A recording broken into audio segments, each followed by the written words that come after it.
Good morning students. आज का जो हम लोग का टॉपिक है वो है विटामिन। विटामिन की अगर बात किया जाए तो दो शब्दों से मिलकर के बना है बीटा। विटामिन होता है लाइफ प्लस एमीन।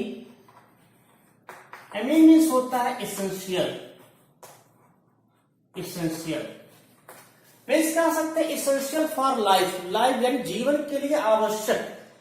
क्योंकि खोज सबसे पहले अगर बात करें डिस्कवर्ड बाई, इसकी जो खोज है वो एनआई ल्यूनेन ने जो है किया था। इन्होंने एनआई ल्यूनेन ने पता लगाया कि जो कोई चावल है, चावल जो है पॉलिश किए हुए जो आहार होते हैं उसको खाने से एक रोग होता है जिसको नाम दिया था बेरीबेरी। बाद में जो है इसी की परिकल्पना पर एक जो विटामिन थ्योरी लिखी गई, विटामिन थ्योरी। इस विटामिन थ्योरी को जो है दो साइंटिस्ट ने प्रस्तुत किया, जिसे हॉपकिंस एंड फुंक कहते हैं। हालांकि जो एनआई ल्यूनेन ने खोजा था उन्होंने इसका कोई नामकरण नहीं किया था। तो ये विटामिन थ्योरी जब इन्होंने लिखा हॉपकिंस एंड फुंक ने, तो इन्होंने इस समय जो है विटामिन शब्द का सबसे पहले प्रयोग किया। यानी इन्होंने कहा कि कोई एक हमारे शरीर में एक ऐसा अज्ञात पदार्थ पाया जाता है जो हमारे जीवन के लिए आवश्यक होता है, उसको नाम दिया विटामिन। दो शब्दों से मिलकर बना लाइफ एंड इसेंशियल। विटामिन की अगर बात किया जाए हमारी बॉडी में जो ऐसे जो विटामिन है इसकी लगभग 20 प्रकार के विटामिन जो है हमारे शरीर में पाए जाते हैं। और उसमें से कुछ ऐसे होते हैं जिनका संश्लेषण हमारे शरीर में होता है, स्वयं होता है, और बाकी को हमें अपने भोजन से जो है प्राप्त करना पड़ता है।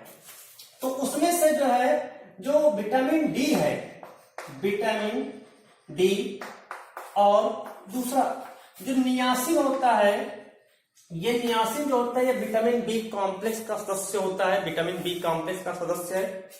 इन दोनों का संश्लेषण हमारी बॉडी में हो जाता है। यानी यह जो है हमारी बॉडी में रहता है, इसको हम लोग कह सकते हैं कि नॉन इसेंशियल विटामिन होता है। बाकी जितने हैं उसको हमें भोजन से प्राप्त करना होता है, इसलिए उसको हम लोग इसेंशियल विटामिन भी कह सकते हैं। तो जो 20 प्रकार के विटामिन है उनको दो श्रेणियों में बांटा गया है। एक बांटा गया है लिपिड सॉल्युबल,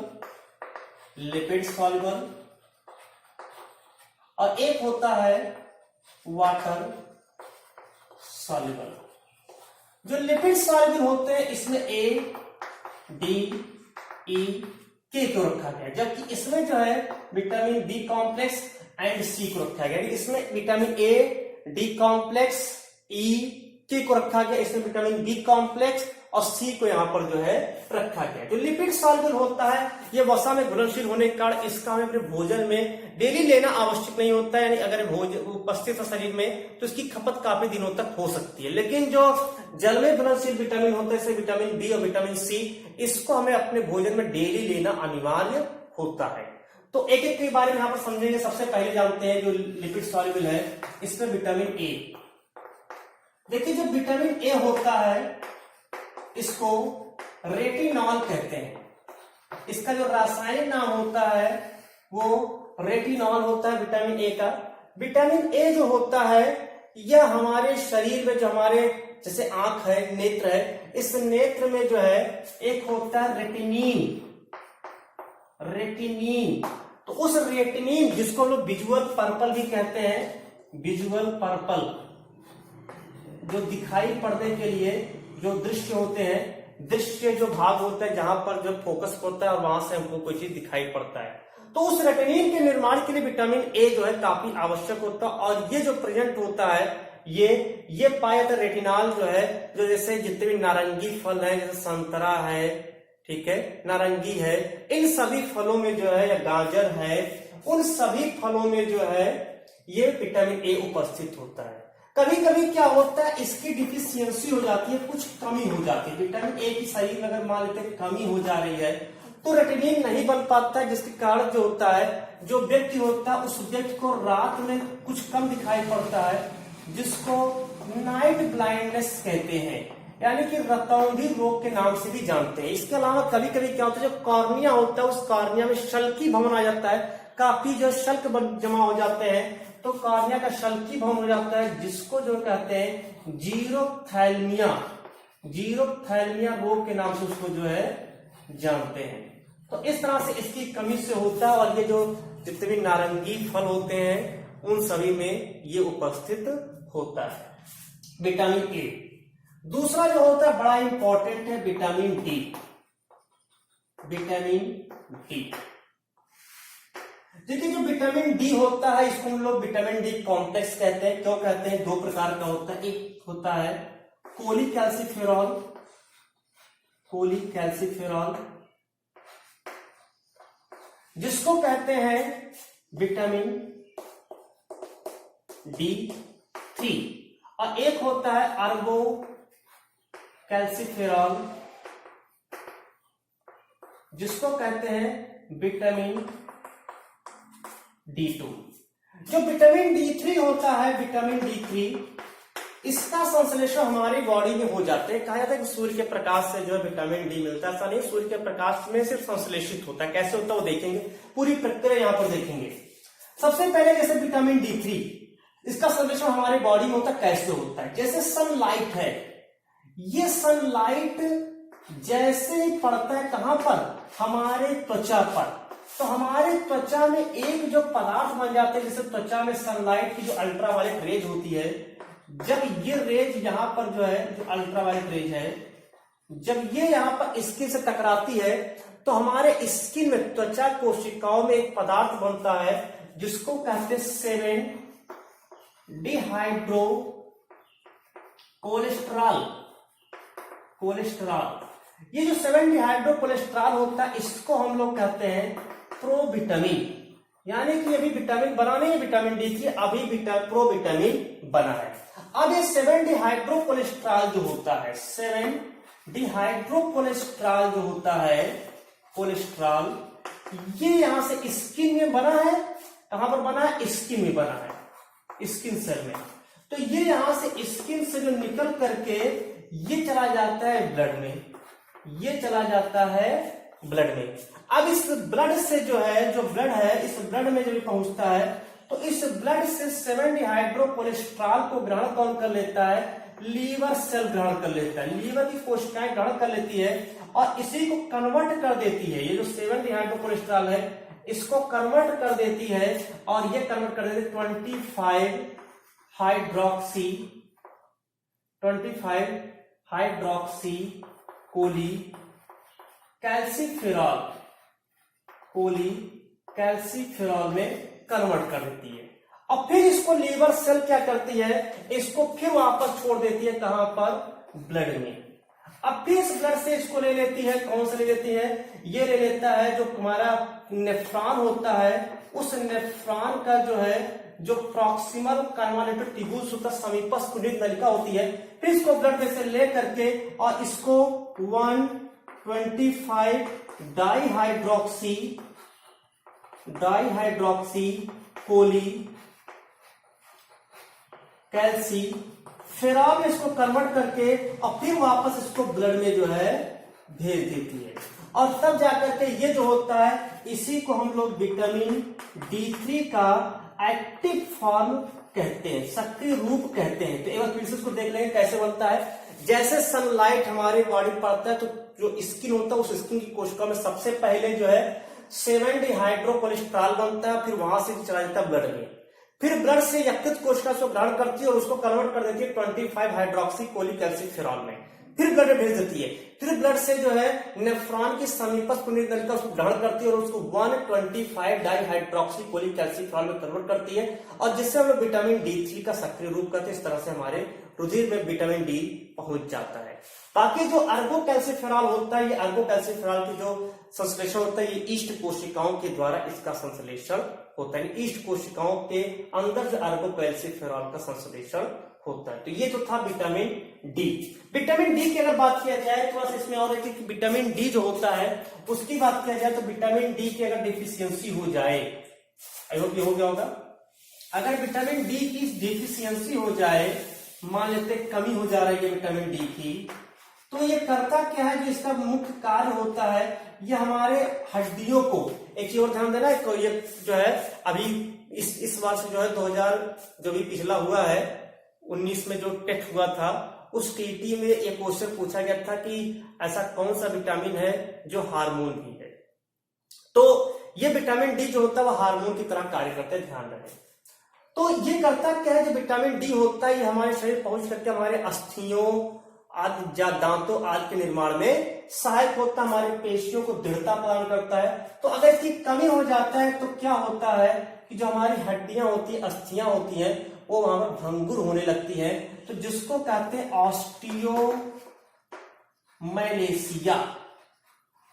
ऑस्टियोमैलेशिया रोग हो जाता है।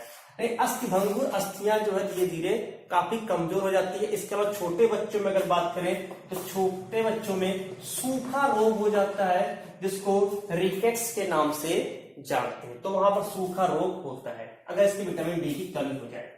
तीसरा जो होता है विटामिन ए।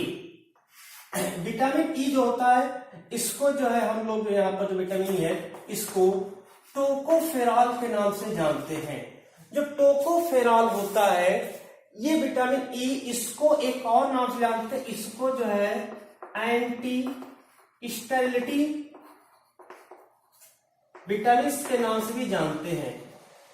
मतलब इसको बांझपन रोधी कहते हैं, जिसमें मान लेते कहीं अगर मान लेते उसके जो है संतान नहीं हो रहे हैं तो इसका मतलब उसमें विटामिन ई की कमी होती है, क्योंकि ये इसका मुख्य कार्य होता है जनन क्षमता में वृद्धि करना। इसलिए कहा जाता है कि विटामिन ई भोजन में होना आवश्यक होता है, क्योंकि यह जनन स्वास्थ्य से संबंधित होता है। तो जनन क्षमता में जो है अगर बढ़ाना है तो उसके लिए जो है विटामिन ई का सेवन किया जाता है। ये जो है जो जिससे क्या नाम है, जितने भी खट्टे वो क्या नाम, इसमें आंवला है, आंवला में अधिकतर पाया जाता है विटामिन ई। वैसे भी विटामिन ई की बहुत सारी जो है कैप्सूल भी आती है। हरी सब्जियों में विटामिन ई पाया जाता है, दूध, मक्खन, अंडे। इसके अलावा जो है जो आंवला, उसमें आंवला में प्रचुर मात्रा में विटामिन ई उपस्थित होता है, और इसलिए जो है इसका अधिक उपयोग करते हैं तो उससे जो बांझपन होता है वो बांझपन भी दूर होता है। यानी फर्टिलिटी के गुण यदि नहीं है, जनन क्षमता नहीं है, तो जनन क्षमता को बढ़ाने का काम करता है, इसलिए इसका एंटी विटामिन कहते हैं। अगर इसकी कमी हो जाए तो क्या होगा, तो कमी हो जाए, जस्ट हमने बताया कि इसकी कमी हो जाती है तो शरीर में जो है नपुंसकता आ जाती है, नपुंसकता आ जाती है, स्टेराइल हो जाते हैं, स्टेराइल हो जाते हैं, नपुंसक हो जाते हैं। चौथा होता है विटामिन के। विटामिन के को जो है नैप्थोक्विनोन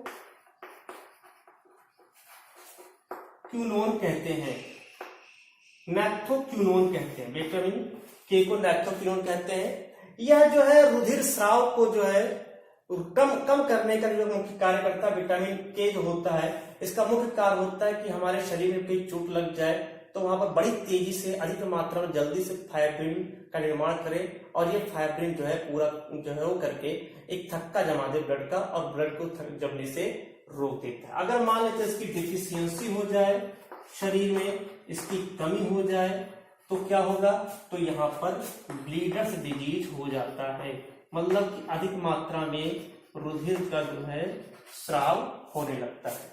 तो ये जो चार थे ये लिपिड सॉल्युबल थे, इनका हमें अपने भोजन में डेली लेना आवश्यक नहीं होता है, क्योंकि ये वसा में घुलनशील होते हैं, ये पहुंच करके हमारे वसाओं में घुल जाते हैं। अब आते हैं वाटर सॉल्युबल। वाटर सॉल्युबल दो हैं, vitamin B complex and vitamin C. देखिए जो विटामिन बी कॉम्प्लेक्स होता है, vitamin B complex, vitamin B complex बहुत सारे होते हैं, जैसे vitamin B one, vitamin B two, pantothenic acid, niacin, ये जो नियासिन लिखा है ये भी इसी के अंतर्गत आता है, नियासिन, विटामिन एच जिसको बायोटिन भी कहते हैं, विटामिन पीपी, इसके अलावा विटामिन बी12 होता है, फॉलिक एसिड भी होते हैं। तो ये सारे जो होते हैं विटामिन बी कॉम्प्लेक्स में होते हैं। वैसे में हम लोग पढ़ते हैं यहाँ पर विटामिन बी1 में जो पढ़ा जाता है वो विटामिन बी1 पढ़ता है, इसको हम लोग कहते हैं थियामीन, थियामीन के नाम से उसको जो है जानते हैं। और इसकी कमी से जो है बेरी बेरी रोग होता है। मान लीजिए जो कमी हो जाए, इसका काम क्या होता है, बेरी बेरी रोग हो क्या, इसको थोड़ा समझ लेते हैं।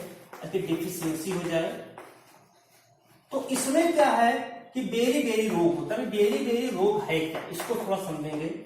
असल में जो बेरी बेरी रोग होता है ये होता क्या है, एक कह सकते हैं एक ग्रुप ऑफ डिजीज, रोगों का एक समूह है बेरी बेरी। इसमें होता क्या है कि जो अगर कमी हो जाती है विटामिन B1 की, तो इसका जो हमारा हार्ट होता है वो हार्ट अधिक तीव्रता से जो प्रेरित होने लगता है, स्पंदनशील वहां पर बढ़ जाती है, यानी हार्ट फेलर भी हो सकता है, पैरालिसिस का अटैक जो है या फिर नर्वस सिस्टम को डैमेज करता है, पैरालिसिस हो सकता है, और कब्ज यानी अपच की शिकायत रहती है।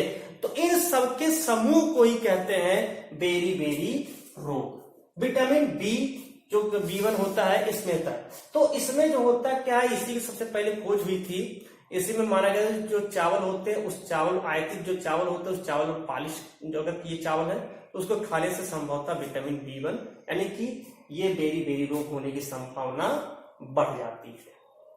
इसमें एक विटामिन B12 होता है, थोड़ा सा उसको जान ले कि ये बात पूछा जा चुका है नीट में, और तो बहुत ज्यादा नहीं है। विटामिन B12 जो होता है, B12 को साइनोकोबैलेमिन कहते हैं, साइनोकोबैलेमिन। तो इसमें एक ही ध्यान रखना कि जो विटामिन B12 होता है इसमें कोबाल्ट पाया जाता है, कोबाल्ट प्रेजेंट होता है, तभी ध्यान रखें साइनोकोबैलेमिन कोबाल्ट, क्योंकि तो पूछा गया है क्वेश्चन। तो कोबाल्ट से प्रेजेंट साइनोकोबैलेमिन इसका नाम होता है, और इसका जो अवशोषण होता है वो हमने पहले पिछले वाले अपने पार्ट से पढ़ाया था, जब उसमें डाइजेस्टिव सिस्टम, तो उसके जो स्टमक पे जो पैराइटल सेल होता है उससे एक्सियल और इंसेंट्रिक फैक्टर साइज होता है, वो इंसेंट्रिक फैक्टर तात्विक कारक जो होता है वो इसका एब्जॉर्प्शन करते हैं। इससे कमी हो जाए तो यहाँ पर जो है एनीमिया रोग यानी रुधिर क्षीणता रोग उत्पन्न होता है। दूसरा विटामिन होता है विटामिन सी, इसको नाम दिया गया एस्कॉर्बिक एसिड, इसका जो रासायनिक नाम है एस्कॉर्बिक एसिड।